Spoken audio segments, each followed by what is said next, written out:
On est bien là, quand même. Bonjour. Ah, Sacha arrive. Le micro fonctionne. Ah, c'est bon, je vous entends. Incroyable. Allô, tu m'entends?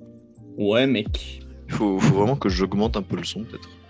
On va mettre audio. Ouais, au pire, Ah. ouais, je change directement ça. Désolé.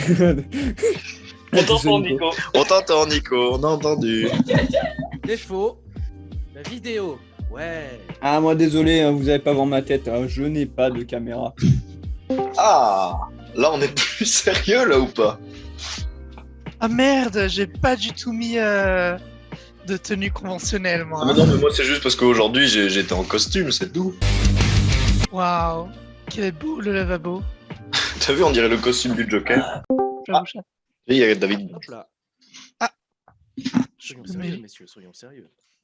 La pression. Bonjour. Bonjour. Bonjour. Bonjour. Ah, on vous Alors. entend parfaitement. Pourquoi on ne me voit pas? Et voilà, là on me voit. Bonjour à vous. Messieurs, Bonjour. Normalement. Mais alors attends, pourquoi est-ce que là vous allez utiliser peut-être? Ça va être mon micro et me brancher aucun sur problème. mes AirPods, ça sera quand même plus pratique.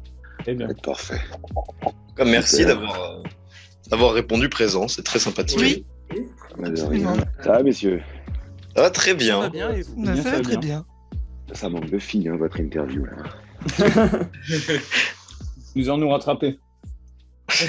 Alors, qui est habillé avec ce costume rouge absolument incroyable? C'est moi, Mathias. Bonjour. Mathias va ici, enchanté.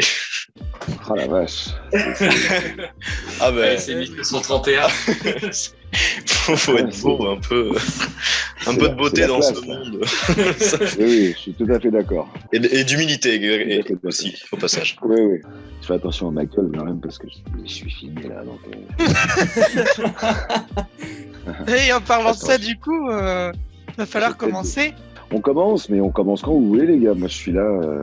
Voilà. Nathan, c'est toi qui note du coup? Je note aussi, si vous voulez.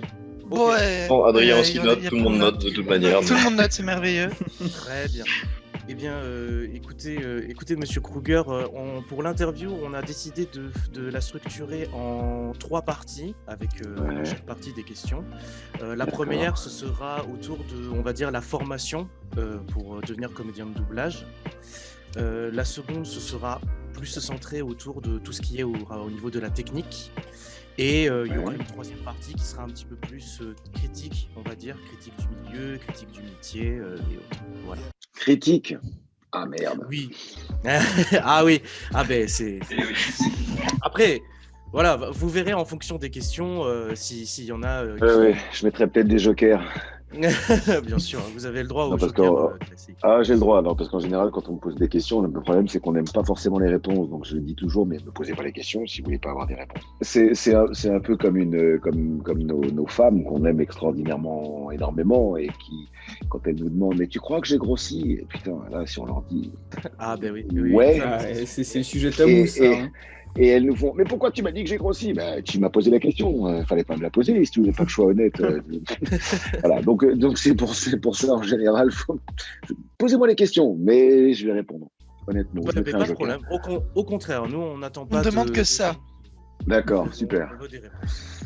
impeccable, génial. Eh bien, écoutez, pour commencer, on vous a déjà remercié, mais encore merci d'avoir accepté. Je vous en prie, Oui. je t'en prie. Attends, j'ai vos Pour la prénoms première- qui. Donc, toi, c'est Nico. Alors, Nathan Tout à est fait. là. Oui. Mathias Veissy, c'est ça? C'est ça, et à côté il y a Adrien. Adrien, salut. Et Et- Sacha qui a disparu. Ah ouais, mais non, moi j'ai pas de caméra. Je suis désolé, vous n'allez pas voir ma magnifique tête aujourd'hui. Ce sera l'élément Ok. mystère de ce groupe. D'accord. Formidable. Ok, super. Alors, je t'écoute, Nico, vas-y. Eh bien, écoutez, pour commencer, comme première question, les métiers de Ouais. l'industrie du divertissement sont en grande partie des métiers à réseau et le métier de comédien de doublage n'est pas en reste concernant ces fameux métiers à réseau. Est-ce que, avec la démocratisation de celui-ci, est-ce qu'il est plus facile, selon vous, de rentrer aujourd'hui dans le métier de comédien de doublage ou bien est-ce que lorsque vous y êtes entré, vous pensez que c'était beaucoup plus facile à l'époque? Alors, je vais déjà répondre sans vraiment répondre. Je vais juste relever un terme que tu as utilisé. C'est l'étiquette de comédien de doublage. Comédien, tout court. Je mets tout de suite les choses au point, en tout cas de ce que je pense moi, hein. Bien évidemment, on est bien d'accord que tout ce que je vais dire, c'est moi qui le pense. Je ne parle pas pour une Bien sûr. confédération et un métier. Je parle, c'est moi, David, qui parle, hein. Voilà, je suis comédien. Il se trouve Ok. que je fais beaucoup, j'allais dire principalement, mais oui, c'est vrai, je travaille en studio, que ce soit en doublage, que ce soit en jeu vidéo, que ce soit, voilà. Mais j'ai un peu beaucoup de mal avec les étiquettes. Et je prends toujours deux exemples. Le premier, c'est journaliste. On ne dit pas journaliste de télé ou journaliste de... On dit journaliste. Donc, je suis comédien. Et ce métier, qui est la base, me permet de bosser, que ce soit au théâtre, à la télévision, au cinéma, en radio, au doublage, en jeu vidéo. Voilà. Mais le métier de base, c'est comédien. Donc, comédien de, tu vois, non, comédien. Et il se trouve que je fais beaucoup de doublage. Ça, c'est vrai. Mais c'est vrai que c'est plus long à dire. C'est comme les gens qui font la contraction doubleur. On ne dit pas un cinémaeur pour un comédien qui ferait du cinéma. On ne dit pas un téléviseur pour un comédien qui fait de la télévision. On ne dit pas un théâtreur pour un comédien qui fait du théâtre. On ne dit pas donc un doubleur pour un comédien qui fait du doublage. Il y a comédien et puis voilà, le comédien. Un éventail de possibilités. Donc, je suis comédien. Tu peux me répéter le reste de la question maintenant? Bien sûr. Mais c'est vrai, vous avez raison de faire Non, cette mais c'est précision, juste une monsieur. petite précision. Alors peut-être que c'est Tout à du fait. snobisme. Je comprends que ça peut être considéré éventuellement, hein. Non, non, Je non. suis pour, je suis pour. Non, non, mais non, je suis pour le débat et il n'y a pas de souci. Que ça puisse être considéré un peu comme du snobisme. Ouais, il se la raconte, machin. Non, c'est juste que j'ai fait des études de comédien, que j'ai pris des cours d'art dramatique, que je me suis formé à côté de ça à plein de choses, la danse, le chant, etc. Tout ça. Donc j'ai essayé d'être le plus formé possible, mais j'ai pris des cours d'art dramatique. Et ces cours d'art dramatique eh bien, font de moi un comédien. Voilà. Bien sûr. C'est mon statut. Voilà. Et j'aime bien cette petite précision. Le reste de ta question, c'était quoi? Excuse-moi. Alors, eh bien, le reste de la question, c'était concernant, on va dire, Ouais. on va plutôt parler de milieu dans ces cas-là, vu Ouais. que en Oui, effet, non, mais ouais, vas-y, vas-y. comme vous dites, vous êtes comédien. Ouais. Est-ce qu'avec la démocratisation du milieu du doublage, de Mhm. la voix off, Ouais. est-ce qu'il est plus facile d'y rentrer dans ce milieu aujourd'hui, ou est-ce que cette facilité était plus présente à l'époque, on va dire? À Est-ce quelle que époque? vous, eh bien, quand vous êtes entré dans ce milieu de la voix Alors, off, moi, ça fait 35 ans que j'y suis. Ma première date, c'était le 20 ou 21 février 1987. Alors, à l'époque, c'était pas forcément aisé d'y rentrer, mais c'est surtout que c'était déconsidéré. C'est-à-dire que les comédiens ne disaient pas qu'ils faisaient du doublage. Ils faisaient du théâtre, de la télévision, ils tournaient, tout ça, machin, mais oh là là, faut surtout pas dire qu'on fait du doublage. C'était totalement déconsidéré. Et puis, avec l'avènement des réseaux sociaux, d'Internet, il y a toute une nouvelle génération qui est devenue glouton par rapport à toute la diffusion et toutes les images et toutes les séries qui étaient créées. Et c'est vrai que bah voilà, les jeunes n'ont pas forcément envie de s'emmerder, de l'anglais, à lire des sous-titres, etc. Donc, il y a une nouvelle génération depuis les années 2000 qui a beaucoup écouté de français, beaucoup écouté de versions françaises, et puis qui se sont mis à aimer des voix, à faire des pages Facebook spécialement pour une série. Donc, ça s'est ouvert. L'enfermement, quelque part, dans lequel la profession était où il fallait faire silence, fallait pas dire qu'on faisait du doublage, c'était pas bien vu. Ben, tout à coup, les gens, voilà. Et puis, il y a eu des revendications, même syndicales, j'ai envie de dire, hein, à un moment donné, puisqu'on a vu qu'il y avait un certain intérêt pour ça et pour les comédiens qui faisaient du doublage. Là, c'est la première partie, c'est-à-dire que c'est pour répondre à ta question, c'était un peu plus dur d'y rentrer avant, mais en même temps, on voulait pas forcément dire qu'on y était entré. Maintenant, je dirais pas que c'est plus simple, mais c'est une voie comme elle est sortie justement du puits de Bad-Fosse dans lequel elle était. Les gens, ils recherchent beaucoup à faire du doublage et à travailler en studio. Les jeunes comédiens, on en voit plein, hein, qui viennent rencontrer des gens, rencontrer des directeurs artistiques, rencontrer d'autres comédiens qui eux-mêmes sont déjà dans le sérail et qui essayent de faire des petites ambiances, des machins. Alors on a eu cette période avec cette pseudo-crise sanitaire de Brin, comme tout le monde, on a été à l'arrêt. Puis après, quand on a repris à travailler, encore maintenant d'ailleurs, hein, on ne travaille que tout seul devant le micro. Il y a juste le directeur artistique, l'ingénieur du son et le ou la comédienne qui est au micro. Mais pour toutes ces excuses de attention, faut pas se transmettre le truc, machin. Ça fait 1 an et demi, 2 ans qu'on travaille seul au micro. Et effectivement, il y a beaucoup de studios maintenant. En plus, il y a puis la protection de l'image, ce qui fait que les grandes majors font très attention pour pas divulguer sur quelle série on travaille, quel est le thème de la série, etc. Donc maintenant, il y a de plus en plus dans les sociétés des portillons à l'accueil, et donc ne rentrent dans les studios que ceux qui viennent y bosser. Alors qu'avant, il y a encore quelques années, on pouvait, avec des jeunes comédiens, jeunes comédiennes, on pouvait leur dire, bah oui, viens assister. Et puis ils se mettaient dans un coin sur un fauteuil, ils regardaient comment ça se passait, ils regardaient les autres travailler, ils apprenaient aussi comme ça. Là, c'est plus possible. Donc, c'est redevenu difficile du fait de cette crise sanitaire et du fait que les studios se protègent de plus en plus et que, je te dis, il y a des surveillances à l'entrée. Je suis très long pour répondre aux questions. J'espère que tu n'as pas Non, questions, c'est sinon extrêmement. on en a pour 6 heures. Oh, vous savez, nous, on demanderait que ça presque. Hein. Ah, mais vas-y, moi, roule, hein, pas un problème. Question d'ailleurs, est-ce que vous voulez qu'on vous tutoie ou pas? Parce que je sais que en fonction des personnes. Alors, non, je m'en fous. Vas-y. Tu peux me dire madame, même si tu veux. Enfin, oh là là, oh, non, mais je veux dire. Non, mais vas-y, fais ce que tu veux. Tant d'espoir. Ok. Tu as mentionné du coup un aspect très intéressant, à savoir que, eh bien, par rapport au métier, il y a pas mal de, comment on va dire, de nouvelles voies de formation qui ont commencé à voir le jour avec du coup l'avènement d'Internet, des communications, etc. Et avec du coup l'émancipation de ce milieu, quel est ton avis sur l'arrivée des formations spécialisées pour le métier de justement de la voix off, du doublage? Est-ce que tu penses que ce sont des alternatives pertinentes aux formations classiques, ou est-ce que ça peut représenter une forme de, pas de danger, mais de zone inconnue, on va dire, par rapport du coup au fait de se former en tant que comédien, puis ensuite pour devenir, on va dire, faire de la voix off? Je ne pense pas que ce soit un danger. À un moment donné, il faut bien que le cheptel, si je puis dire, de comédiens se renouvelle. C'est-à-dire que moi, j'ai commencé, j'avais 19 ans, j'en ai 54. Ma voix s'est aggravée, je ne peux plus faire certains rôles de jeunes de 16 ans ou de 25 ans, même, ou de 30 ans. Donc forcément, il faut bien qu'il y ait des jeunes qui rentrent.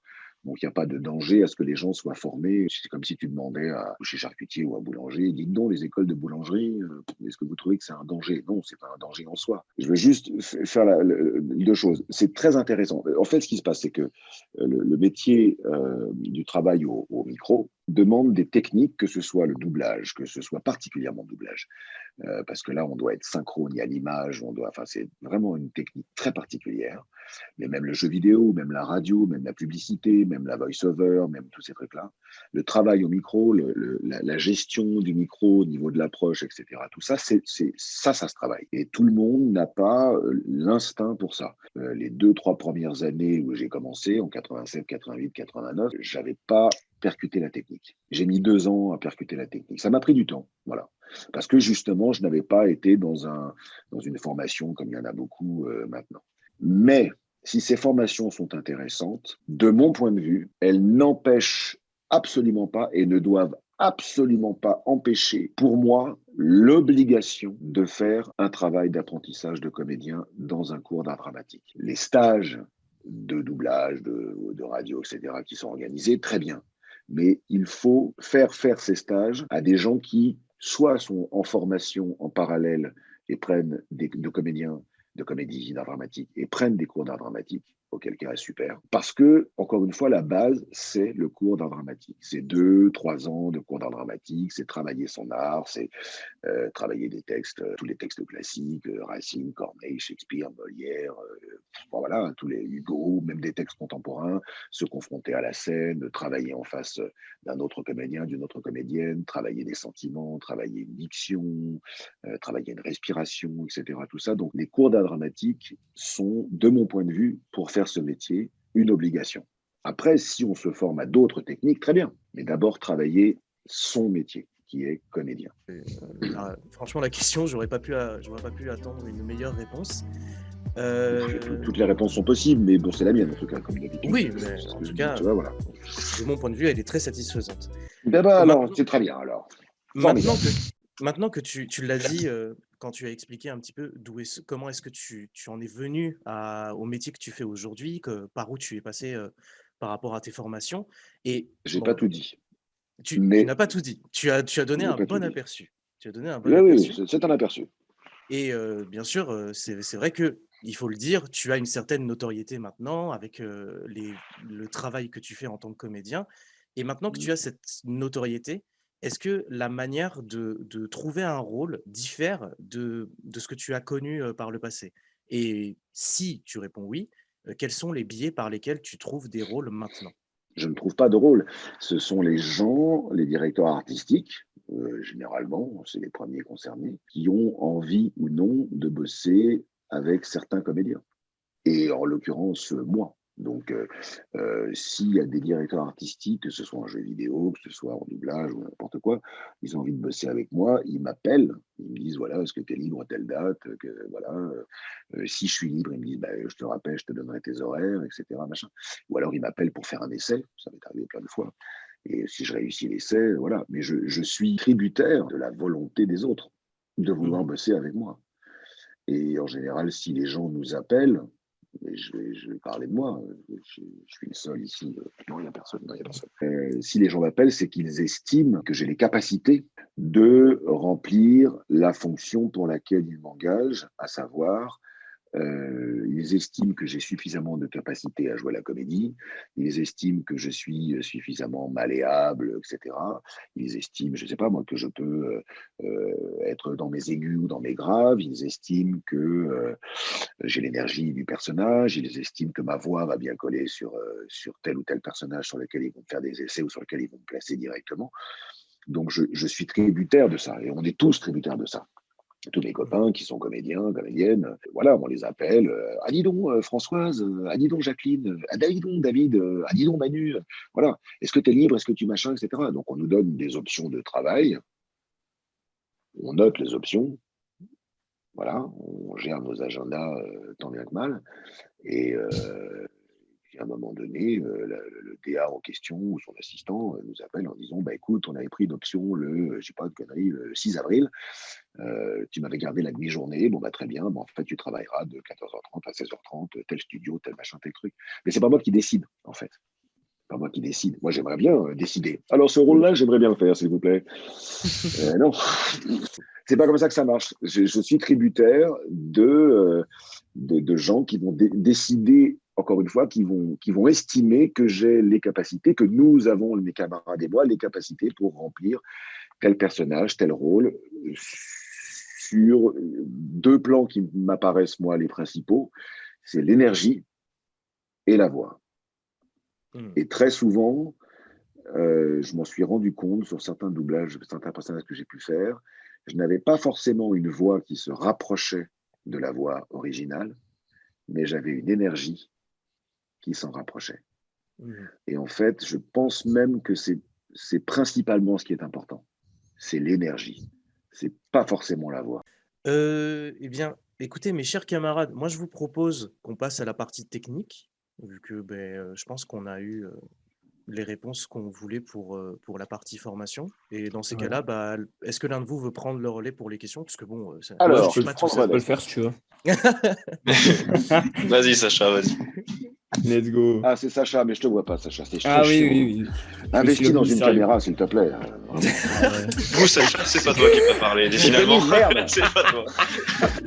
Sacha, s'il te plaît, David... on ne voit pas. exclu. Non, mais si même David te dit d'investir dans une caméra, voilà, là, t'as plus de... Écoute, s'il te plaît, Sacha. J'en ai acheté une. Voilà, s'il te plaît, à tout de suite. Bon, on va passer à Nathan. Alors. Alors, question 1. Non, Sacha. Vas-y, Sacha, je t'en prie. Nous avons vu que vous avez doublé dans le jeu vidéo et dans le cinéma principalement. Ces deux médias nécessitent le même type de travail, de préparation. Il y a des différences notables qu'on peut évoquer. Est-ce que les attentes diffèrent beaucoup en fonction de ce qui vous emploie? Ah, il y a plein de questions dans ta question. Si tu veux, la première partie, s'il te plaît, répète, parce que je crois que je vais devoir faire un dessin. Vas-y. Alors, vous avez doublé principalement dans le jeu vidéo et dans le cinéma. Ces deux Ouais. médias nécessitent à peu près le même type de travail et de préparation? Ou est-ce qu'il y a des différences Est-ce qu'il y a des Alors, différences entre les deux? Alors, il y a des différences techniques entre les deux, entre tout en fait, que ce soit la voice-over, le doublage, ou le jeu vidéo. Je vais prendre ces trois exemples-là. On travaille différemment. C'est trois techniques différentes. Donc, sur le plan purement technique de ta question, alors quand c'est du jeu vidéo, généralement, quand on travaille en studio, je vais te faire des dessins, hein, on a deux écrans. Alors, je ne sais pas si je vais être très visible. En fait, dans le studio, on a deux écrans. On a un écran qui nous montre les formes d'ondes de chaque phrase du personnage. Et ces formes d'ondes sont dans un carré sur le Pro Tools, etc., qu'on utilise. Et juste à côté, il y a le même carré. Et on doit respecter la longueur de la forme d'onde. Tu sais, la forme d'onde, c'est un petit peu comme les trucs cardiaques, tu sais, ça monte, ça descend. Quand tu parles, tu as une onde qui se forme, plus ou moins grande, etc. On a un grand écran, avec la forme d'onde, d'accord? Ouais. Et dans ce petit écran, dans ce petit espace-là, on doit respecter la longueur de ce texte qu'on entend qui est en anglais, et on doit enregistrer dans la même longueur ici. Et on a un deuxième écran généralement, qui est un tableur Excel avec plein de petites cases comme ça, d'accord? Et en fait, on a le texte dans chaque case. Chaque case correspond à une forme d'onde. Donc en fait, on a le casque sur les oreilles, on entend l'anglais, one again, one again, one again, one again, one again. Et nous, en même temps qu'on entend l'anglais, on a la phrase qui est écrite en dessous. Et sur le deuxième petit carré de forme d'onde, on doit dire le texte français qu'on a sur le tableur Excel, dans une case, sur la forme d'onde. Pas forcément les pics de hauteur, parce que les pics de hauteur, globalement, c'est parce que le personnage crie ou chuchote. Je veux dire ça, on écoute le jeu. C'est-à-dire que si le mec se met à crier, on va crier aussi. C'est une question de distance.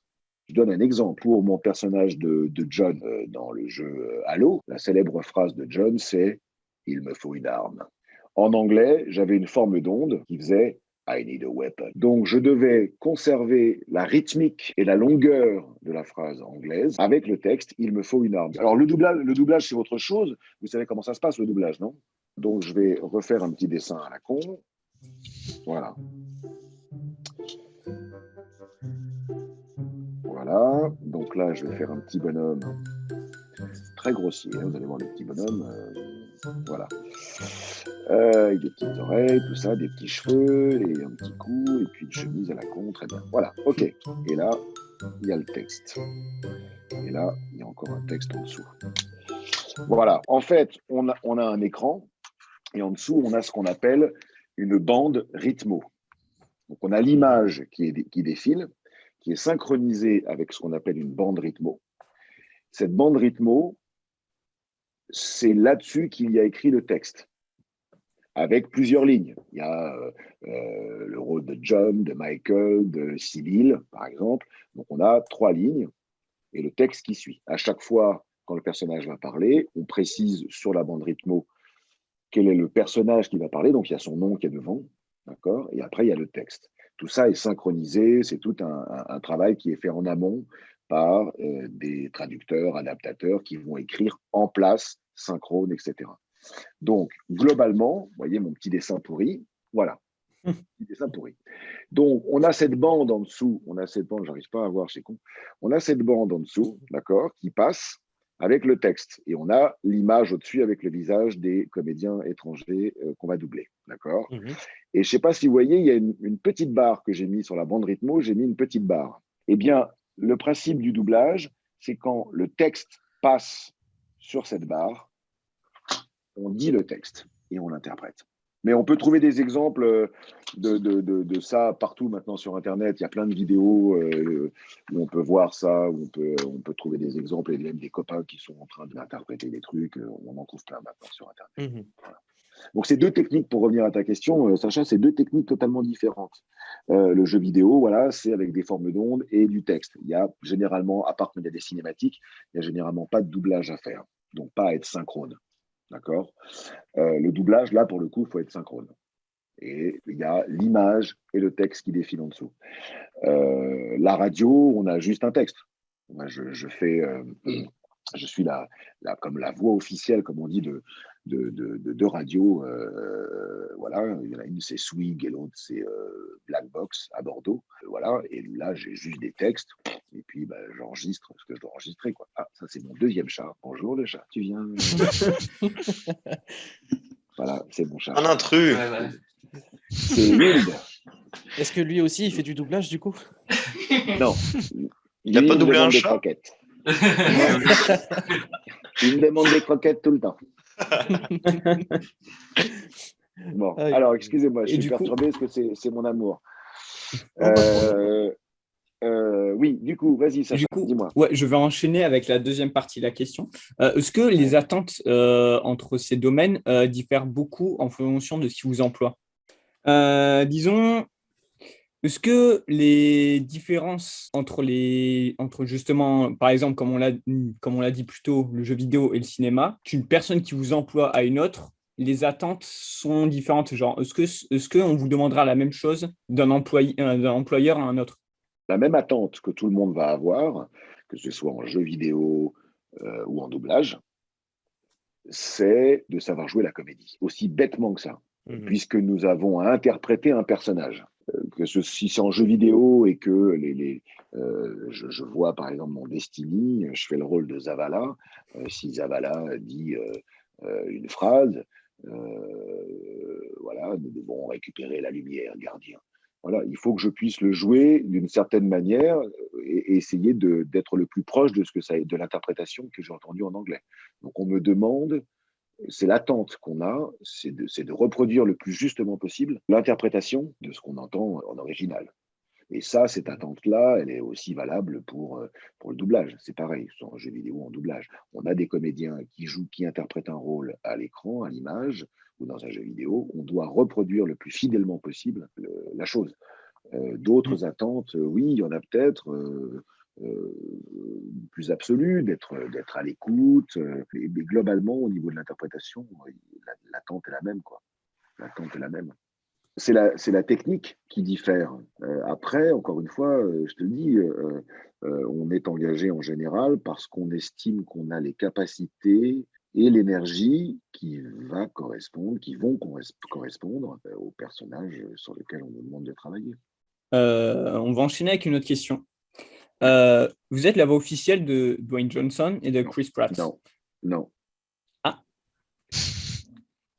Non, parce que, alors, excuse-moi, je te coupe tout de suite. C'est sur le thème officiel, en fait, que je rebondis. C'est pas sur lequel je dis non. J'aurais envie de te dire oui et j'adorerais te dire oui. C'est-à-dire que ils n'engagent plus personne d'autre que moi, c'est terminé, ça y est, je vais faire, que ce soit chez Marmour, Ed Helms, Dwayne Johnson, Chris Pratt, Michael Shannon ou d'autres. Ok, très bien, il n'y a plus que moi. Non. D'abord, ils peuvent changer quand ils veulent. Les clients, les majors, compagnies peuvent changer quand ils veulent. Si jamais ils estiment que ma voix n'est plus la bonne ou qu'elle ne correspond pas, ils peuvent en changer quand ils veulent. Donc, de ce point de vue-là, je ne suis pas la voix officielle. J'ai, ces dernières années, là, dans ce sens-là, on peut le dire comme ça, ces dernières années, je suis celui qui a le plus enregistré sur Chris Pratt, sur Dwayne Johnson, sur chez Marmour, sur d'autres. Ça, on peut le dire comme ça. Mais on ne peut pas dire la voix officielle. Parce que quand c'est officiel, ça veut dire qu'il n'y a rien d'autre qui peut se passer. Encore une fois, ils peuvent m'évincer et me dire bah non, c'est plus toi. Du jour au lendemain. Voilà. Ok. Donc, je ne suis pas la voix officielle. Je suis effectivement, j'ai un immense plaisir, bonheur, honneur, joie. Enfin, c'est vraiment, moi, j'adore, vraiment. Je le revendique. Hein, je travaille sur beaucoup de séries ou de films que font ces gens-là et ça me ravit parce que je trouve qu'effectivement, ma voix colle plutôt pas mal, que énergétiquement, ça colle plutôt pas mal aussi, et pourvu que ça dure, quoi. Tu vois. Mais encore une fois, je ne suis pas décideur. Donc, voilà. Paul Éluard, j'aime beaucoup cette phrase, je la répète au moins une fois par semaine. Paul Éluard disait « Il n'y a pas de hasard, il n'y a que des rendez-vous ». Et je crois qu'effectivement, il n'y a pas de hasard, il n'y a que des rendez-vous. Donc, il se trouve que depuis 10 ans, j'ai eu rendez-vous, et depuis 20 ans, en ce qui concerne le Major dans Halo, ou depuis 15 ans, 17 ans, 18 ans, en ce qui concerne chez Marmour. La première fois, c'était sur Esprit criminel. J'ai eu cette chance immense, ce bonheur immense, cette joie inouïe de doubler très souvent tous ces gens-là et d'être la voix française de tous ces gens-là dans une grande majorité du travail qu'ils effectuent en tournage. Voilà. Ouais, ça c'est vrai, ça je peux le dire. J'ai eu cette joie immense. Mais je n'ai, et j'en suis très heureux vraiment, mais je n'ai aucune certitude que n'ai pas envie de me changer du jour au lendemain. Ça. Encore une fois, je suis tributaire des gens qui veulent travailler avec moi et des gens qui veulent une certaine continuité. Tu vois. Mais voilà. Eh bien, du coup, ça fait une très bonne transition justement à la suite de la question. Est-ce qu'il vous est arrivé d'être refusé pour des films dans lesquels, que ce soit Dwayne Johnson ou Chris Pratt par exemple, vous faites refuser dans les films dans lesquels ils ont tourné? Alors, ça ne m'est pas arrivé dans le sens où je n'ai pas été refusé. C'est juste ils ont pris quelqu'un d'autre sans m'en faire part. Je sais qu'il y a un film avec Chris Pratt, je crois qu'il a été doublé en Belgique et nos amis belges font de plus en plus de l'excellent travail. Mais c'est vrai que ça m'a embêté de ne pas l'avoir fait. C'était un film western qui s'appelle The Kid.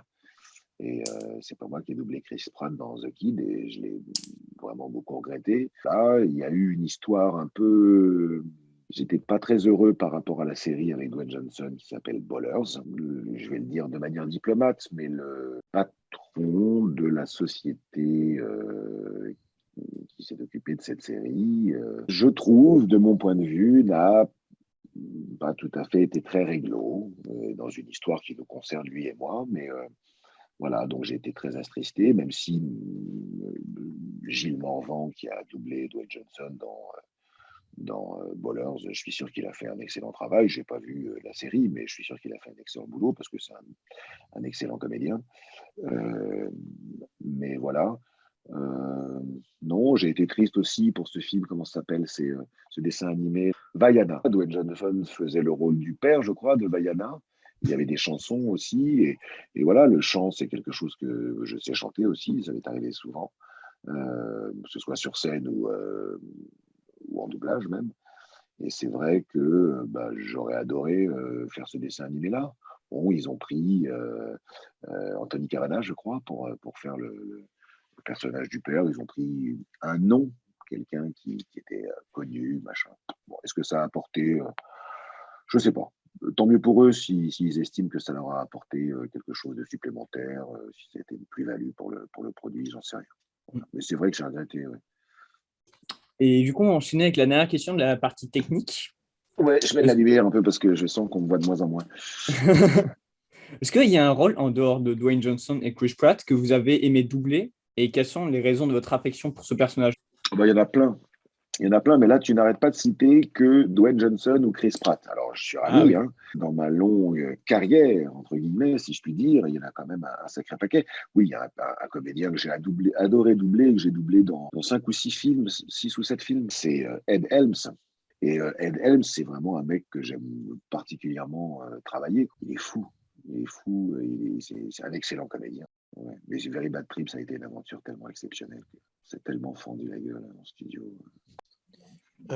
Très bien, très bien. Écoutez, on a fini avec la partie technique. On va passer du coup à la dernière partie. On va passer à la dernière partie, donc la partie physique, entre guillemets. Et qui veut lire les questions, du coup? Adrien voulait je peux aussi. Tu voulais le faire? Comme tu veux. Vas-y, Adrien. Je suis le porte-micro. Voilà, bonjour. Partagez-vous les questions, les gars. Oui, non, mais oui, après. Oui. Pas de souci. Alors, du coup, une des premières questions, c'était que, en tant que comédien, quelle est votre relation avec le public, justement, actuellement? Alors, le public, comme tu dis, je le rencontre quand je fais des conventions et j'adore. J'adore parce que j'ai souvent coutume de dire que je leur dois tout. Et pourquoi je leur dois tout? Pourquoi nous, on leur doit tout en studio, comédiens qui faisons du doublage, qui travaillons entre autres en doublage et en studio, tout ça, en jeux vidéo. Pourquoi on leur doit tout? Parce que tout simplement, c'est un public qui regarde les œuvres en français. Je veux dire que, sans déconner, imagine que demain, la France entière est bilingue. C'est terminé. Hein. J'ai 54 ans, je suis plus proche de la retraite que du début de ma carrière, mais pour les jeunes qui commencent, qui ont 20-25 ans, si demain on leur annonce, les gars, le doublage c'est terminé, parce que tout le monde écoute en VO et même sans sous-titres, tellement on est devenu super bilingue, tu vois. Alors, ça m'étonnerait que ça arrive, parce que encore hier, je discutais dans une société dont je tairai le nom, avec une directrice de production dont je tairai le nom, et qui me posait la question, ah David, mais dis donc, en fait, t'as pas envie de diriger tout ça? Je dis, bah écoute, oui, pourquoi pas, oui, enfin oui, pourquoi pas. Ah d'accord, non, parce que tu sais, on est blindé de boulot là, ça n'arrête pas, on cherche des directeurs artistiques, mais si on a vraiment besoin, on va être débordé. Ok, super.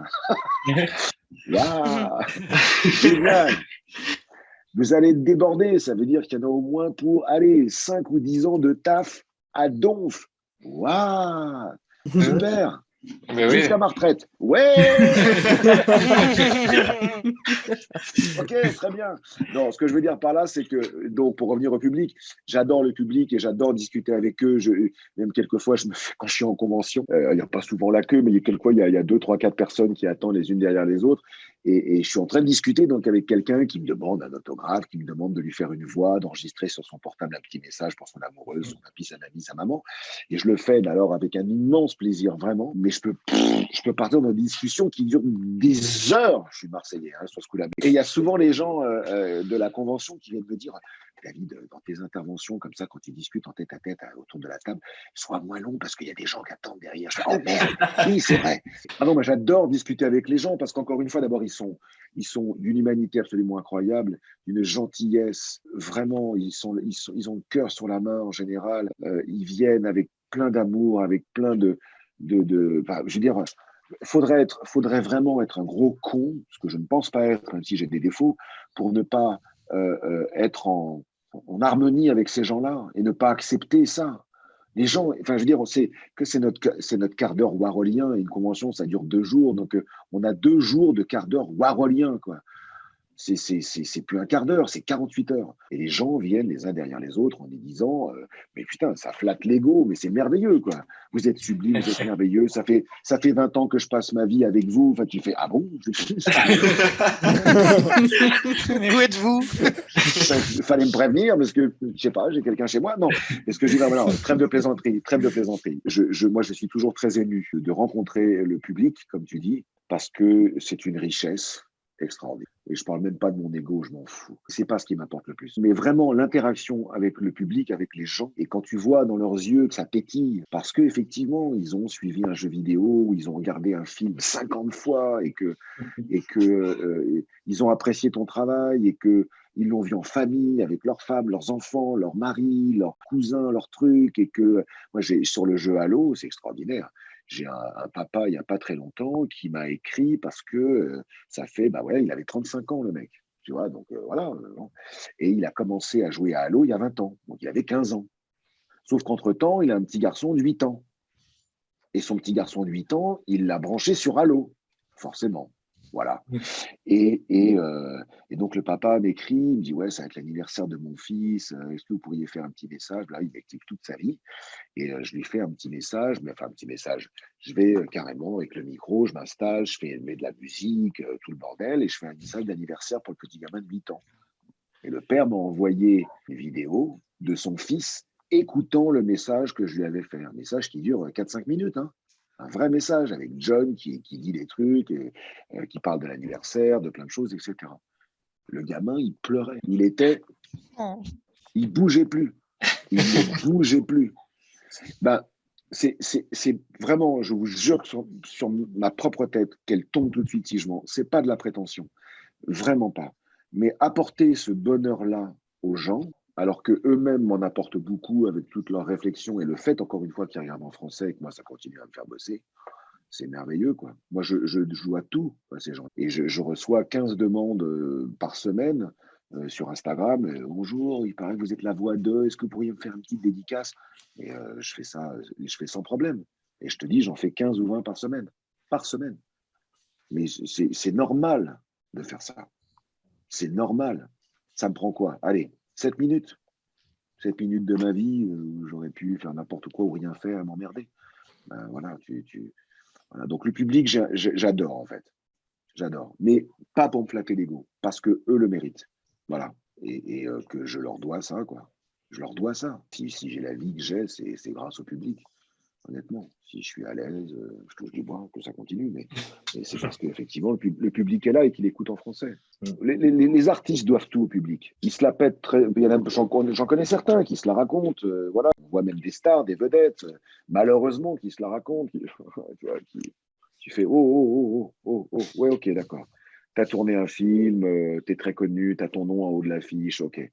Mais si les gens n'étaient pas venus te voir, t'aurais fait 2 strapontins, mais tu serais retourné dans ton 3 pièces cuisine en 2 secondes. Donc ta villa à Malibu, tu la dois aux gens et aux centaines de millions de personnes qui t'ont vu dans le monde. Donc un peu d'humilité, le public fait les artistes. Il y en a beaucoup, moi je connais des gens de talent qui sont absolument pas connus, et j'en connais plein, et qui mériteraient, eux, de monter le tapis rouge à Cannes, etc. Je te jure que j'en connais. J'en connais. Des talents, mais waouh, j'en connais. Merveilleux comédiens. Voilà, mais ils n'ont pas eu accès à la notoriété, donc, etc. Mais je peux te garantir que si ces gens-là atteignaient la notoriété qu'ils mériteraient, ils seraient redevables au public naturellement, et comme il se doit. Voilà, je parle beaucoup, putain. Non. J'adore les gens. Voilà, voilà, j'adore les gens. J'adore aller à la rencontre des gens. C'est fabuleux. Mais très bien, merci de la réponse. Merci Ça se voit, ça se voit. Bah, du coup, pour finir cette interview, on avait une question, c'est est-ce que le métier de comédien, mais là du coup dans le milieu du doublage, enfin, le métier de comédien en général, c'est quelque chose qui est très centralisé autour de Paris. Est-ce que ça se décentralise un peu plus de nos jours? Si c'est le cas, est-ce que c'est une bonne chose ou non? Bah, c'est une très bonne chose. D'abord parce que la province mérite tout à fait d'avoir toutes les activités du monde. De la même manière qu'il y a des tournages en province, qu'il y a du théâtre en province. Moi qui habite dans le Nord depuis 8 ans et demi, à Lille, il y a des studios qui s'ouvrent à Tourcoing. Donc oui, c'est une très bonne chose, oui. C'est une très bonne chose. Il y a des comédiens partout. Il y a d'excellents comédiens partout. Puis maintenant, de toute façon, avec Internet, avec les flux rapides, tu vois, le débit rapide, etc., on peut enregistrer un truc n'importe où et puis l'envoyer, même si, quand bien même la maison mère serait à Paris, on peut envoyer le produit au monde entier. C'est-à-dire que tu sois à Bordeaux, Marseille, Toulouse, Strasbourg, Nantes, Brest, Lille ou je ne sais quelle autre ville, Orléans, Chartres, enfin bon, Lyon, bref, Chambéry, tu peux avoir un studio. Du moment que tu as une bande passante, tu vois, que tu peux envoyer des gros fichiers avec de la vidéo dessus et des trucs, que tu as un matériel, que tu as un micro, que tu as une bonne table de son, que tu as les gens compétents, les comédiens, les directeurs artistiques, les ingé sons, machin. Ah oui, on peut monter ça n'importe où. N'importe où. Ah, oui, et heureusement, oui, heureusement. C'est très, très bien. C'est vrai que c'est très centralisé pour le coup. Les grosses boîtes de doublage sont à Paris, autour de Paris. Les grosses boîtes de jeux vidéo sont à Paris, autour de Paris. C'est vrai. Je suis pour le développement, je suis pour que d'autres comédiens, dans le Nord particulièrement, puisqu'encore une fois, je te dis, moi j'y habite depuis 8 ans et demi, mais je rêverais, et j'en ai déjà d'ailleurs parlé dans une société dans le Nord, là, pour le coup, je rêverais de faire de la direction artistique. Et pour le coup, je voudrais engager des gens qui sont dans le coin. Parce que la boîte en question, elle fait appel à des comédiens de Paris. Sauf que ça doit leur coûter un max de thunes, quoi. Parce qu'ils leur payent leur train. Et quelquefois, quand ils bossent plusieurs jours, ils leur payent l'hôtel. Donc, si tu veux, ça fait quand même pas mal dans le truc. Mais moi, il y a 3 semaines, j'ai été voir quelqu'un pour qui je bossais. Je lui ai dit, écoute, je suis dans le coin, moi. Je suis prêt à rencontrer les comédiens et comédiennes, filles, garçons, femmes, hommes, machin, du coin, à les écouter, à les entendre, à savoir ce qu'ils valent au niveau de la comédie, s'ils ont la technique, etc., tout ça. Et puis, moi, j'ai envie de faire bosser des gens du coin. Il n'y a pas de raison. Et je ne sais pas combien il y a de comédiens et d'artistes qui sont comédiens, comédiennes dans la région, mais à un moment donné, ces gens-là méritent tout autant que des gens parisiens de bosser. On n'a pas à douter 2 secondes qu'ils aient plus ou moins de talent. Ils ont certainement du talent. Il faut juste pratiquer, comprendre la technique, et puis au bout d'un moment, ils vont devenir aguerris à la technique, et puis ils vont bosser comme des dieux, et puis ça va être formidable. Voilà. Alors après, si tu veux la voix de tel comédien, la voix de machin, etc., tu le fais venir. Si un studio, je dis une connerie encore une fois, à Marseille, à Bordeaux, je ne sais où, a besoin de la voix de tel ou tel acteur, d'Al Pacino, je ne sais quoi, bah, ils feront venir. Mais c'est pas grave puisque c'est ponctuel. Mais si c'est pour des rôles qui nécessitent pas forcément une voix connue ou une voix, comme tu as dit tout à l'heure, officielle, je mets des guillemets, voilà, dans ces cas-là, on peut engager des comédiens qui sont du cru, quoi, de la région, bien sûr. Il faut décentraliser totalement ça, bien sûr. Il y a des ingénieurs du son dans toutes les régions qui ont beaucoup de compétences. Il y a des écoles il y a des écoles sur le son partout. Comme il y a des écoles d'infographisme partout. Moi, j'ai fait des voix il y a 2 jours pour une école d'infographisme qui s'appelle l'ESMA, qui est absolument magnifique. Et j'ai 3 équipes qui m'ont demandé de faire des voix pour eux sur un film d'études, tu sais, machin chouette. Je fais ça avec grand bonheur, bien évidemment gratuitement. Enfin, je fais ça, ça m'éclate de rencontrer tous ces jeunes, c'est absolument génial. Et il y en a qui venaient de Lyon, il y a une équipe qui venait de, je sais plus, Nice ou Marseille, il y a une équipe qui... Enfin, c'est génial. Donc, il y a des talents partout dans les régions. Il y a des talents partout dans les régions. Et il faut faire bosser les régions et les talents des régions. Il faut développer ça absolument. Il faut monter des studios, il faut monter des écoles, il faut monter des entreprises, il faut y aller, quoi. Il faut se regrouper, faire des collectifs, tu vois, 2 ingé-sons, avec un mec qui aime leur faire de la prod, avec... j'en sais rien, moi, je connais pas grand-chose pour monter des entreprises, mais j'imagine qu'il y a une possibilité très certainement de décentraliser un petit peu le truc, et pas forcément en cassant les prix, tu vois, pas en disant, ouais, je vais faire moins cher que la capitale. Non, non, non, on respecte les conventions collectives, les tarifs, les machins, les trucs, on respecte tout, sauf que on va utiliser la matière qui est dans la région, quoi. Et encore une fois, n'importe quelle région de France, il y a des comédiens. Moi, mon fils habite Montélimar, il est réalisateur, chef-opérateur. Ben voilà, il y a un chef-opérateur, réalisateur, cadreur, monteur, musicien dans la région de Montélimar. Je passe le message. Hein. C'est mon fils, il a du talent, c'est un bosseur acharné qui finit les choses, qui est jusqu'au boutiste. Voilà. Ben voilà, il y a du talent dans les régions. Je ne sais pas de quelle région vous êtes, vous les gars, là, tous là. On est de Bordeaux. Ouais. Ben voilà. On est de Tous Bordeaux, certains. Et tous de Ouais. Bordeaux. Moi, je viens du Pays Basque, je suis à Bordeaux Pareil. également. Et Ouais, moi, ça je viens va, de tu vas pas te la Charente péter, et je viens de... Regarde, t'as vu Nico un peu ou pas? Non, t'as vu Nico, il fait ouais, non, on vient de Bordeaux. Enfin bon, non, moi je viens du Pays Basque. Mais non, mais parce que. Et Bah tu oui, fais, bah tu parce fais, que- attends, il y a 50 km entre les deux, tu vois ce que je veux dire? Les mecs sont en train de dire ouais, moi je suis pas comme vous. Tu Ah, vois, c'est bah- basque, c'est Ah, basque. c'est Ah bas. bah attends, écoute, Nico, tu viens Oui, du oui. sud-ouest, tu vas pas nous faire chier pour une pandémie parce qu'il y a 50 bornes entre Bordeaux Si tu- et- Mais il a pas de mais voiture, si du coup, il tu peut pas se savais. déplacer. Pour lui, Non, 50 mais bornes, c'est bon. si tu savais, David, on me le rappelle souvent que je suis basque et pas de Bordeaux. Hein, donc j'en profite. Dis donc. Et tu facilites pas les choses, Nicolas. C'est vrai, c'est vrai, c'est vrai. C'est parce que tu portes voilà, la casquette, c'est un délit de faciès en fait, totalement. Ah oui, non, mais tout à fait. Absolument. Pour ça. C'est pas grave, on t'en veut pas. Ah, ben ça va. Alors je ne m'en veux pas non plus. Bon, super. Voilà. Si je peux D'autres me questions? permettre, oui, Non, si je on peux a le temps pour une Il a dit non, il dernière a dit non. question. Non? Ouais. Mais si, Ah, pardon. attends, je déconne. Ça va bien se passer, comme dirait notre ministre. Oui, Voilà. le Ça va merveilleux. se passer. Non, je le dis tout le temps. Passons. Oui, non, c'est qu'il y a une question qui m'est venue quand on parlait de la VF, du coup, et de la Ouais, popularité dis-moi. qu'elle a auprès des gens. Euh, Ouais. Moi, je sais que donc je vis avec des gens qui regardent beaucoup de séries, beaucoup d'animés. J'entends beaucoup de ces gens-là qui me disent et qui me reprochent à moi de regarder pas mal de choses en VF. En fait, c'est un constat que j'ai fait sur beaucoup de gens de ma génération. Il y en a qui s'intéressent à la VF, mais on est quand même, enfin, il y en a beaucoup qui justement seraient presque anti-VF. Et ce que j'aimerais te poser comme question, c'est qu'est-ce que tu aurais à répondre à ces gens-là pour défendre la VF? Alors, j'ai rien à répondre en fait. J'ai rien à répondre parce que je crois que. Alors, putain, ça m'emmerde parce que je crois que je vais avoir un propos. Marc, tu me diras, tout est un peu politique, mais je crois que je vais avoir un propos un peu politique. Je n'ai pas forcément envie de dissuader les gens d'aimer ce qu'ils aiment. Je crois que ce qui tuera notre monde, et on le voit particulièrement depuis 2 ans, mais je crois que ça dure ça vient depuis plus longtemps que ça, ce qui achèvera notre monde, en tout cas ce qui lui fait beaucoup de mal, c'est le manichéisme. C'est-à-dire soit tout blanc, soit tout noir, soit pour, soit contre, soit anti, soit pro. C'est pas possible.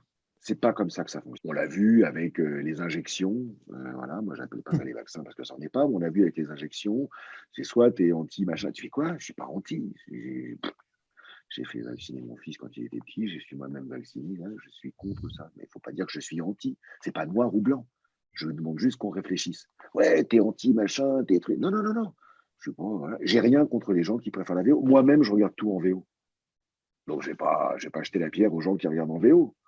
Tu vois, c'est un choix. Mais j'ai pas envie d'être anti-machin. Donc, j'ai pas envie de donner un message aux gens qui regardent en VO. Tant mieux pour eux. Et s'ils n'aiment pas la VF, je peux le comprendre.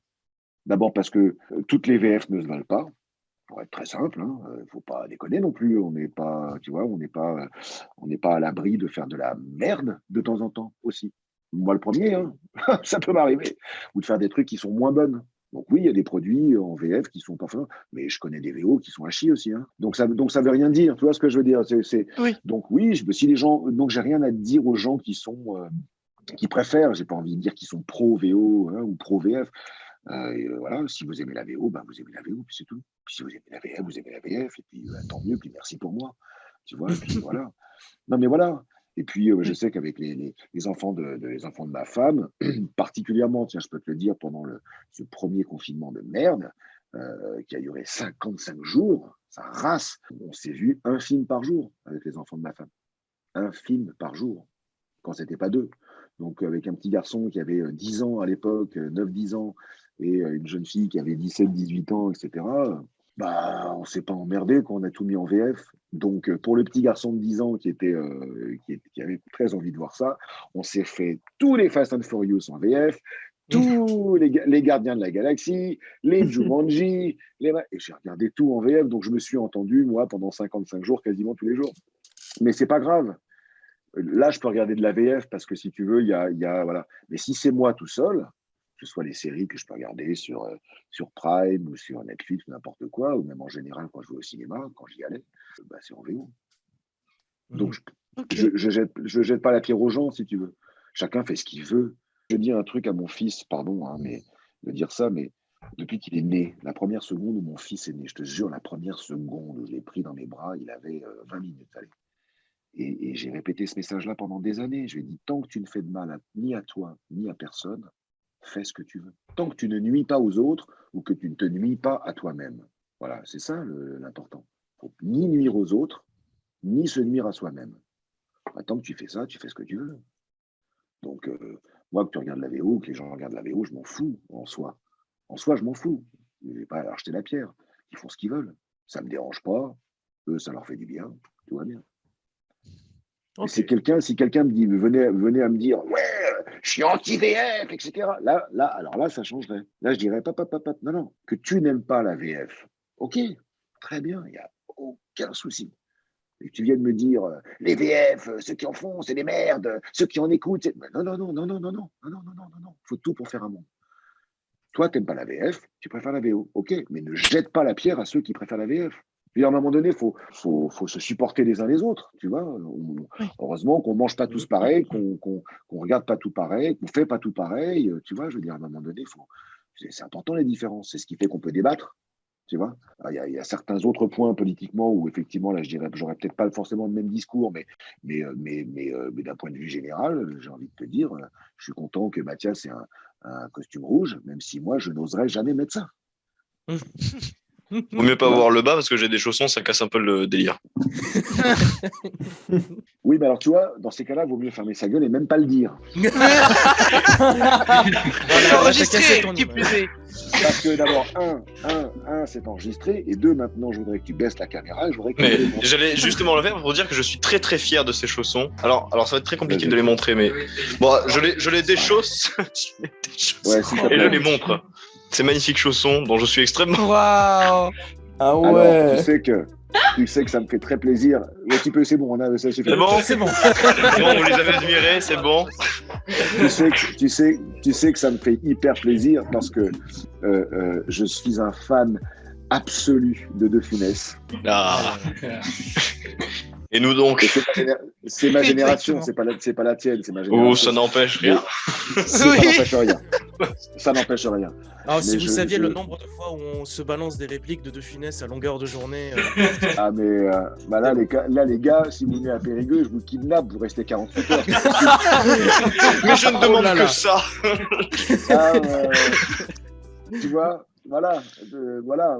Bon, non, mais. Ah, c'est génial. C'est génial. Ils sont rigolos, tes chaussons, effectivement. Mais ça va pas avec le costume. Hein. Oui, en effet. Mais c'est qu'il fallait être à l'aise. Là, je suis bien. Là. Oui, donc tu te mets à l'aise. Pour toi, à l'aise, c'est un costume. Un costume avec des chaussons. Un costume un poil trop petit.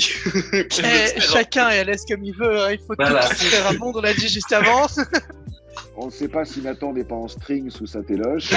Mais Alors, vous on voulez sait voir pas- non, Là, mais non plus. Et il y a des chances. Alors, écoutez, je ne baisserai pas ma caméra. Je dirais juste Non. que. Voilà. que le basque est cul nu en dessous de sa caméra. Non. Est-ce qu'on a d'autres questions, messieurs, à Mais allez-y, poser, allez-y, ou ouais, est-ce j'ai- que Je suis Là, comme ça, moi, j'en ai pas, personnellement. Moi non plus. moi perso, je crois qu'on a que avoir tout dit. Je pense. Oui. Ouais, je pense qu'on a fait le tour. En Ouais. tout cas, Ouais. toutes les questions que vous vous posiez, parce qu'il y en a tellement d'autres, mais toutes les questions que vous vous posiez, d'accord. Oui. Ouais, c'est chouette. À la rigueur, j'en aurais une toute dernière. Ah, tu vois. C'est un peu dans le champ technique. Je me posais la question. C'est quoi l'émotion que tu aimes jouer, mais qui n'est pas dans ton répertoire confort? C'est-à-dire que on a tous un peu, comment on va dire, des émotions, un jeu qui est un peu notre jeu confort, un jeu dans lequel on y entre, on y sort comme ça, et c'est facile pour nous de jouer. Mais est-ce qu'il y a une émotion, je sais pas, n'importe laquelle, ou un jeu que tu aimes faire, mais qui est très difficile, ou qui est difficile pour toi? Alors, c'est une question avec plusieurs réponses. La première réponse, qui va paraître prétentieuse, mais tant pis, je n'éprouve aucune difficulté sur Ok. aucune émotion à jouer. Que ce soit, je vais aller à la limite même, parce que ça arrive qu'il y ait des scènes d'amour, que ce soit simuler un orgasme ou crier ou pleurer, etc. Voilà, ça c'est ma première réponse, qui peut paraître prétentieuse, mais pardon, mais c'est ma vérité, donc je la Non, dis. bah, Je n'éprouve aucune difficulté au niveau des émotions à interpréter. C'est la première chose. Il y a en revanche quelque chose que je déteste faire parce que ça me rend malade tout de suite, c'est faire semblant de vomir. Et je peux le faire, hein. Je peux très bien imiter quelqu'un qui vomit, voilà, je peux faire les bruits, mais rien que d'en parler, tu vois, déjà, ça me monte au cœur. Et troisième chose, j'avais une difficulté effectivement avant, quand j'ai commencé, quand j'étais tout jeune, et que je jouais au café-théâtre à Paris, j'avais 20 ans, et j'étais, en même temps que je jouais au café-théâtre à Paris, dans des petites salles, hein, il y avait 50 places, 80 places, donc vraiment des petites salles, et je suivais à l'époque déjà des cours d'art dramatique, donc j'étais en cours d'art dramatique, j'étais un comédien débutant, enfin voilà, j'apprenais mon métier, et en même temps, on m'a proposé de jouer relativement rapidement dans un café-théâtre, bref.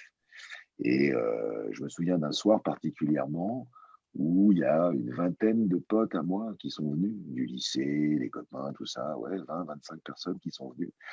Et c'était un spectacle qui durait une heure et quart, à peu près, 1 heure et quart, ouais.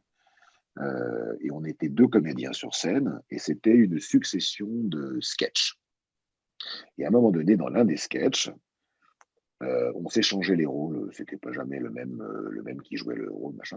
À un moment donné, ce soir-là, il se trouvait que je restais sur scène et j'étais censé, dans ce sketch-là, être un animateur radio et recevoir des coups de téléphone de personnes qui m'appelaient pour des conseils radio, machin, et tout ça avec un texte rigolo, tout ça. Et à un moment donné, donc l'autre comédien, lui, sortait, il était en dehors de la scène, il avait un petit micro, il faisait comme s'il m'appelait au téléphone. Et donc, j'étais tout seul sur scène. Et à un moment donné, mon personnage de journaliste radio devait rire. La soirée se passe, les sketchs se passent, je sors de scène, les 20, 25 copains qui étaient venus, copines qui étaient venues m'attendent, on va boire un verre, on rigole, tout ça, tout le monde me dit bravo, t'es formidable, blablabla. Et il y a un ami, un très très proche ami à moi, que je ne vois malheureusement plus depuis quelques années, mais voilà, un ami que j'aime beaucoup, et en qui j'avais toute ma confiance, qui vient me voir dans un coin, qui me parle tout doucement, qui vient voir David, il faut que je te dise un truc. Je dis ouais, qu'est-ce qu'il y a? J'étais tout échaudé et joyeux de la soirée. Et il me fait ouais, ça m'embête de te le dire, mais tu sais pas rire. Ah merde. Et effectivement, je ne savais pas rire. Et j'ai dû apprendre à rire sur commande. Donc, tu me parlais de difficulté. J'avais cette difficulté-là au début. C'est que je ne savais pas rire. Et j'ai dû travailler mon rire, non seulement en cours d'art dramatique, mais aussi, et ce qui m'avait beaucoup aidé, parce que ça a été un exercice, j'ai presque été forcé d'apprendre à rire, c'est le doublage, justement. C'est le studio. Parce que quand j'avais un personnage, même si j'en ai pas fait beaucoup les 2 premières années, ça a commencé doucement, mais dès que j'avais un personnage à doubler qui devait rire, bah, j'avais du mal. Et donc, forcément, il fallait, avec tous les gens qui étaient autour sur le plateau dans le studio, il fallait absolument pas que je montre que j'avais une difficulté. Donc, j'ai très vite appris à rire. Mais au départ, je ne savais pas. Je ne savais pas rire exprès. Donc, ça a été ma difficulté. Voilà. Mais à part ça, non, ça va. Quand vous dites que vous ne saviez pas rire, c'est que ça se voyait que vous faisiez semblant ou c'est juste Ah oui, vous avez oui, été oui, oui, en non, incompétence? Ah non, ça devait être absolument même affreux à voir. C'est-à-dire que je pense que mon ami qui m'a dit ça dans le café après la présentation, il a dû même presque être gêné quand il m'a vu mal rire sur scène. Comme c'est quelqu'un, on s'aimait beaucoup, c'était vraiment un ami proche. Et donc, à mon avis, il a dû se baisser la tête et faire oh là là là, putain. Tu vois, il a dû se dire, il ne sait pas rire. Il a dû avoir honte peut-être même de moi parce que je ne savais pas rire. Donc vraiment, je ne savais pas rire. Enfin, en tout cas, je ne savais pas rire à commande. Maintenant, je sais. Je sais d'où ça vient, je sais comment le faire, je sais comment le générer, mais c'est pas facile de rire sur commande. Ça a pris du temps, en tout cas. De la même manière que la technique, ça, tu vois, c'est une question, il y a tellement de questions, mais c'est une question, je réponds sans que vous l'ayez posée, mais au niveau j'ai eu beaucoup de mal, en fait, à me faire à la technique du doublage, parce qu'au début, je ne supportais pas ma voix. En fait, c'est un serpent qui se mord la queue. J'aimais pas mon organe, j'aimais pas, tu vois, je savais pas jouer avec, je savais pas rire, je savais pas forcément très bien interpréter non plus, j'avais du mal à reproduire ce que je voyais à l'image, tout ça. Donc, et puis je n'aimais pas ma voix. Donc, n'aimant pas ma voix, je n'aimais pas m'entendre, parce que bien évidemment, quand on enregistre une scène, on la réécoute en français pour voir si c'est synchrone. D'accord? Et donc, à chaque fois que j'enregistrais, il fallait que je réécoute ma voix, machin, et là, c'est moi qui me cachais dans le studio. Je me disais, putain, voilà, c'est mauvais. Et donc, comme je n'aimais pas ma voix, forcément, je m'écoutais en jouant. Donc, comme je m'écoutais en jouant, c'était pas forcément bon. Et donc, comme j'étais pas forcément bon, il fallait que je refasse. Donc, c'était un cercle vicieux. Jusqu'au jour où j'ai compris la technique et que j'ai compris que je pouvais jouer avec ma voix, m'amuser avec cet organe, aller dans mes aigus, dans mes graves. Voilà, j'ai commencé à jongler un peu avec ça. Et donc, j'ai commencé à apprécier m'entendre. Et plus j'appréciais m'entendre, plus j'acquérais la technique, plus ça devenait facile, entre guillemets, et etc., etc. Mais au début, le fait de ne pas aimer ma voix, ça a été l'enfer, quoi. Ça a été l'enfer. Ça m'a bloqué, en fait. Je n'ai pas pu accéder à la technique parce que je n'aimais pas ma voix. Voilà. Petite voix off pour expliquer vite fait le contexte de la suite de la question. On parlait beaucoup de nos projets d'avenir chacun, et donc je ne vais pas tout mettre parce que déjà le montage devient long, et ensuite parce que ça reste personnel. Et à un moment, l'un de nous parle de devenir comédien, mais dans le domaine du doublage. En tout cas, son souhait serait cela. Et voici ce que répond Sensei Kruger. Comédien, c'est le métier. Donc au départ, c'est comédien. Je suis désolé, mais je suis totalement intransigeant là-dessus, quoi. J'ai beaucoup de gens, c'est normal, qui trouvent ça merveilleux, qui adorent ça, qui adorent les versions françaises, blablabla, et qui me disent ouais, moi, je crois que j'ai une voix intéressante. Est-ce que oui, j'adore. Ok, très bien. On a tous une voix intéressante parce qu'il y a toutes sortes de rôles. Donc même si ta voix est très aiguë, un peu dans le nez, c'est très bien, c'est aucun souci. Ta voix est nasale, tu peux parler. Ta voix est trop aiguë, c'est très intéressant. Ta voix est comme ça, trop grave, trop cassée. Toutes les voix sont intéressantes et toutes les voix peuvent être utilisées. Mais ce n'est pas parce que tu as une voix que tu peux devenir comédien. Donc, à un moment donné, c'est ce que je répète, c'est d'abord le métier de comédien. Ensuite, si la vie vous emmène vers les studios, vers le jeu vidéo, enfin, très bien. Si vous voulez aller là-dedans, vous faites les rencontres qu'il faut pour faire ça, super, bienvenue. Je serais ravi de bosser à vos côtés au micro, mais les gars, mais je n'attends que ça. Mais d'abord, vous êtes comédien. Parce que je vais vous dire un truc, si vous n'êtes pas comédien, si vous n'avez pas le minimum de qualité, je parle encore une fois même pas de talent, le minimum de qualité pour savoir jouer la comédie, vous allez arriver en studio de doublage ou en studio de jeux vidéo, vous allez dire une phrase, mais vous allez vous faire saquer. On vous pardonnera pas, en fait. On pardonne aux personnes qui ont pris des cours d'art dramatique, qui essayent, qui veulent être comédiens, qui ont certaines qualités, certains talents. On va dire, OK, très bien, tu n'as pas la technique, mais je vois que voilà, tu sais jouer la comédie, donc ça va venir, la technique va venir. Mais si quelqu'un se pointe en sachant pas jouer la comédie, il va se faire saquer, mais violemment. Donc, je le répète, soyez d'abord comédien, travaillez votre art, votre technique, votre diction, votre souffle, apprenez à gérer votre corps. On le voit bien quand nous, dans la vie, quand on déconne les uns les autres, on n'a pas la même énergie, on n'a pas la même gestuelle de corps quand on fait la fête, quand on fait l'amour, quand on crie, quand on est énervé. Tu vois ce que je veux dire? Chaque sentiment, voilà, quand on est énervé, on peut avoir le poing. Quand on aime quelqu'un, on est ouvert. C'est pas la même gestuelle. Donc, on travaille avec le corps, on travaille avec les bras, avec la main, avec le visage, avec les yeux, avec la voix, avec tout ça, ça se travaille, bordel, ça se travaille. Donc, les gens, ils font, ouais, j'ai une voix intéressante. Oui, mon pote, mais est-ce que, moi, je veux bien, très bien. Mais t'es pas comédien, tu sais pas jouer la comédie. Donc, apprends d'abord le métier et ensuite, et je te le souhaite, hein, vraiment, de tout mon cœur, si tu as l'opportunité de venir travailler en studio, mais bienvenue au club. Bienvenue au club. Mais si tu n'as pas une once de talent ou de capacité à jouer la comédie en toi, tu vas aller dans les studios en disant bonjour, salut, j'ai une belle voix, tu m'engages. Tu vas te faire jeter, grave. C'est pas la voix qui compte, puisque encore une fois, n'importe quelle voix est intéressante. Je le dis vraiment en le pensant sincèrement. C'est de savoir jouer la comédie, d'interpréter les sentiments dont tu parlais tout à l'heure, Nico. C'est d'interpréter les sentiments. Donc, apprenez votre métier. Soyez d'abord comédien. Et affichez fermement l'étiquette. Je suis comédien. Représente. Tu es comédien. Génial. OK. Bienvenue au club. Tu vas en chier, mais bienvenue au club. Mais tu es comédien. Tu es comédien. Si je te demande d'aller sur une scène, allez, tu peux le faire. Si je te demande d'aller devant une caméra, allez, tu peux le faire. Si je te demande d'aller derrière un micro, allez, tu peux le faire. Parce que ton métier, c'est comédien. Après, on est mieux dans certains ou autres trucs. Moi, le stand-up, j'en serais incapable. Là, par exemple, le stand-up, je suis incapable de faire ça.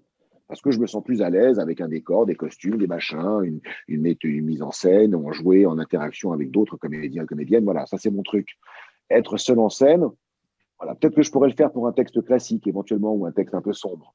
Mais un seul en scène, rigolo, tu sais, stand-up, machin, à la Jamel Comedy Club, etc. J'en suis, mais foutrement incapable. Je suis pas du tout improvisateur. Pas du tout. Tu vois ce que je veux dire? Donc, il faut savoir après là où on est le mieux. Et si votre mieux, c'est le studio, ou si un de vos mieux, c'est le studio, venez en studio. Et bienvenue au club. Mais encore une fois, je le répète, et je le répéterai toute ma vie, jusqu'à mon dernier souffle. C'est le métier, c'est comédien, quoi. Comédien. Après, vous trouvez votre voie. Mais le métier, c'est comédien. Vraiment. Je suis désolé, je suis insistant, je dois être très lourd à dire tout ce que je dis là, mais j'ai vraiment envie de faire passer le message, quoi. Toutes les voix sont intéressantes, mais tout le monde n'est pas comédien. Voilà, moi je sais faire la cuisine, je me démerde très bien, mais je ne serai jamais un grand cuisinier. Donc je ne vais pas aller voir un grand restaurant en leur disant oh, les gars, ça y est, moi je sais faire des œufs au plat, hein. Vous prenez dans votre restaurant, ça c'est la même chose. Le mec qui me dit je sais faire des œufs au plat, je veux devenir cuisinier, c'est comme le mec qui me dit j'ai une super voix, je veux faire du studio et du doublage. Bah non, mec, non. Il y a des cours de cuisine à prendre avant pour apprendre ton métier de cuisinier. Et après, tu choisiras si tu veux les entrées, les desserts, les plats, les sauces, les machins, les entremets. Voilà. Mais d'abord, c'est cuisinier. Tu fais une école de cuisinier. Et c'est valable pour tout. Pour tout. Toutes les spécialisations. Voilà, tu fais de l'économie, tu peux devenir banquier, tu peux devenir machin, mais au départ, tu fais de l'économie. C'est pareil pour tout. Donc, il faut travailler sa technique, son art, son truc, et après, on voit ce qui se passe. Moi, je n'étais pas prédestiné à ça. Hein. Je ne voulais pas forcément faire du doublage. J'ai passé ma vie quasiment dans les studios à 90%. Moi, je voulais aller sur scène, je voulais chanter, comme je l'ai fait au Bataclan, comme je l'ai fait dans plein d'endroits. Voilà, je voulais tourner beaucoup, faire des trucs comme ça. Bon, voilà, il se trouve que j'ai été embarqué là-dedans. Puis en même temps, à un moment donné, j'ai un peu laissé tomber les recherches que je faisais par ailleurs. Et j'ai choisi un peu, c'est vrai, la solution de facilité, entre guillemets. Et je suis resté dans le doublage et dans les métiers, machin. Ça m'a pas empêché de jouer au théâtre par ailleurs et de faire d'autres trucs et de faire des comédies musicales et de chanter. Voilà. Mais j'ai choisi un peu ma voie. Mais le métier de base, je le répète une dernière fois, c'est comédien. Ok. Tout est dit. Tout Ouais, est dit. je en soi. pense que tout est dit. Tout est dit, tout est Bah, clair. on dit jamais tout. En tout cas, j'ai Oui. dit ce que je pensais. Mais non, mais je veux dire, c'est une très belle De façon. toute façon, conclure. comme dans 3 mois, fin juin, je vais encore vous faire chier avec ça quand vous allez venir. Non, franchement. Avec On peut plaisir. s'arrêter Ce là, sera avec plaisir. On prendra le 25 juin. Mais on aura de quoi s'hydrater la bouche pour ça. Oui. N'est-ce pas, Mathias? Moi, j'aurai de l'eau et vous de la bière. Non. Ah Fais-nous confiance, on va te déniaiser. Bien des hommes ont cru ça, mais ils n'ont jamais réussi. Oui, mais tu n'es pas tombé sur moi. Pas encore. Eh ben, ça va venir, Mathias, ça va venir. Bah, Bon, les écoutez, garçons, je vous remercie infiniment. Mais Merci à vous. merci à toi, Merci pour vraiment. l'interview. À Et- très vite. J'ai adoré discuter avec vous. À très bientôt. Je vous salue. Prenez C'est soin de fait. vous. Soyez heureux. Et à tout plus. Eh ben, Ok, merci Merci beaucoup. beaucoup. Merci. Au Ciao, revoir. ciao. Au revoir. À bientôt. Bonne fin Au de revoir. journée. Au À revoir. très vite. journée. Au revoir. Ciao.